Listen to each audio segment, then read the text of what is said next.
Juvenile racing continues from the Big A, and this time it's the Nashua Stakes, traditionally a prep for the Remsen Stakes. Let's take a look at this 10-horse field and some key big race maiden winners and find out which ones may be able to take that step forward into the stakes race. Remember, hit subscribe and ring that bell for all race notifications.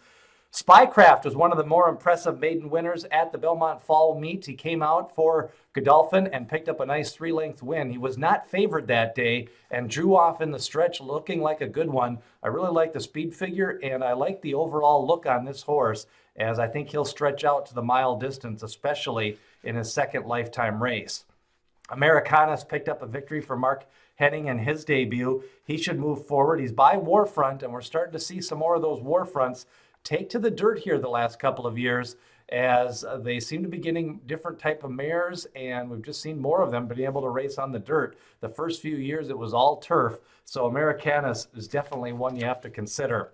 Independence Hall was one of the more impressive victories I've seen this year by a maiden horse. He picked up a 4-length win at Philadelphia Park. That was on the undercard of the Pennsylvania Derby, and he's going to be my top selection in this race. He was hammered at the windows in that debut race and picked up a nice win from off the pace. Kind of a cheap speed horse got loose, and Independence Hall ran him down. He did run in the favorable part of the track on the outside middle of the track, and closers did seem to do well that day.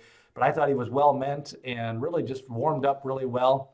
Since then, he's picked up a couple of 3 workouts, a couple of them at 5 furlongs and 1 bullet. So I think Independence Hall is going to be my top selection. He switches from Joel Rosario to Jose Ortiz, and Independence Hall, a son of first crop sire Constitution, looks like he could be one of the key contenders here. Chase Tracker, another 3-length winner for Todd Pletcher in his maiden race, now stretches out in his second race. He's by Verrazano, who Todd Pletcher trained, and this horse seems to have all the markings of a good one. He was 3-1. Verrazano is now out of the country. He didn't really make it as a sire here in the United States, but sometimes after they leave, they seem to get a good horse or two. Meanwhile, on the outside, most likely favorite could be Ashaar, another one for Kieran McLaughlin. Picked up the big victory. The son of Into Mischief was 5-1 in his debut. He'll probably be a lower price that here in his second race. Came from off the pace and picked up a 2-length victory after opening up by 4 lengths in mid-stretch. Other contenders include Maru, a winner in both his starts. That was at Monmouth in his second start, and in his debut race picked up a nice 3-length victory.